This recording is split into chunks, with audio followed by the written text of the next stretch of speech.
அனைவருக்கும் இனிய காலை வணக்கம். ஆடி வெள்ளி 2ஆம் வாரம். இன்னைக்கு லஞ்ச் பாக்ஸ் ரெசிப்பியில் கருப்பு உளுந்து சாதமும் எள்ளு துவையலும் தாங்க செய்ய போகிறேன். இது வந்து நம்ம சேனலில் வீடியோ ஏற்கனவே போட்டிருப்பேன். கருப்பு உளுந்து சாதம் ட்ரை பண்ணி பாருங்கள். இப்போ சார்ட்ஸும் நான் போட்டிருக்கேங்க. நான் சொன்ன அளவில் தண்ணி வச்சு நீங்கள் செஞ்சு பாருங்கள். ரொம்ப அருமையாக சாதம் நல்லா மலர்ந்து வருங்க. நான் ஏற்கனவே எண்ணெய் கொஞ்சம் விட்டுட்டேங்க.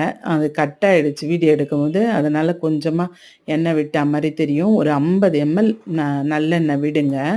அப்போ சாதம் மலர்ந்து நல்லா இருக்கும், ஒன்றோட ஒன்று ஒட்டாமல். ஏன்னா இது புழுங்கல் அரிசி இல்லைங்களா, அதனால தாங்க. எள்ளு துவையலுக்கு வறுத்து எடுத்திருக்கேன். இதுவும் நல்ல வாசமான துவையலுங்க.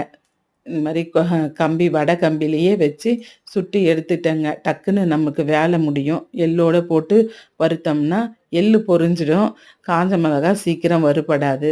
அதனால் இந்த மாதிரி சுட்டி எடுத்து போனேன். அதுவும் ருசியாக தாங்க இருக்குது, நல்ல வாசமாக. இது நல்ல இட்லி தோசைக்கு கருப்பு உளுந்து சாதத்துக்கு மட்டும் இல்லைங்க, நம்ம பழைய சாதத்துக்கு இட்லிக்கு தோசைக்கு எல்லாத்துக்குமே நல்லா இருக்குங்க இந்த துவையல். கண்டிப்பாக ட்ரை பண்ணி பாருங்கள். கொஞ்சமாக தண்ணி விட்டு அரைச்சோம்னா துவையல் பதத்துக்கு வருங்க. இந்த எள்ளு துவையலும் சார்ட்ஸில் போட்டிருக்கேன் பாருங்கள்.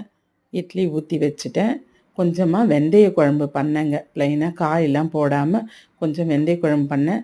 அதுவே இட்லிக்கு தொட்டு சாப்பிட்டுக்கிறோமான்னு சொல்லிட்டு, நம்ம அவசரத்துக்கு இந்த குக்கர் கூட எப்படி சதி பண்ணும் தெரியுங்களா, காலையில் டக்குன்னு திறக்காது. சாதம் பாருங்கள் மலர்ந்து நல்லா வந்திருக்கு பாருங்கள். அடியெலாம் பிடிக்காதுங்க. இந்த அளவுக்கு பாருங்கள்.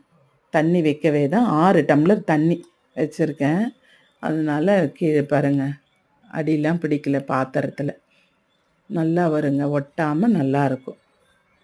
இன்றைக்கி லஞ்ச் பாக்ஸு ரெசிபிக்கு கருப்பு உளுந்து சாதமும் எள்ளு துவையலுங்க. உங்களுக்கு இந்த வீடியோ பிடிச்சிருந்தா லைக் பண்ணுங்கள், ஷேர் பண்ணுங்கள், கமெண்ட் பண்ணுங்கள். மறக்காமல் சப்ஸ்கிரைப் பண்ணுங்கள். கிளம்பியாச்சு, நானும் கோவிலுக்கு போயிட்டு வரலான்னு இருக்கேன். திரும்ப நாளைக்கு பார்க்கலாம். தேங்க்யூ.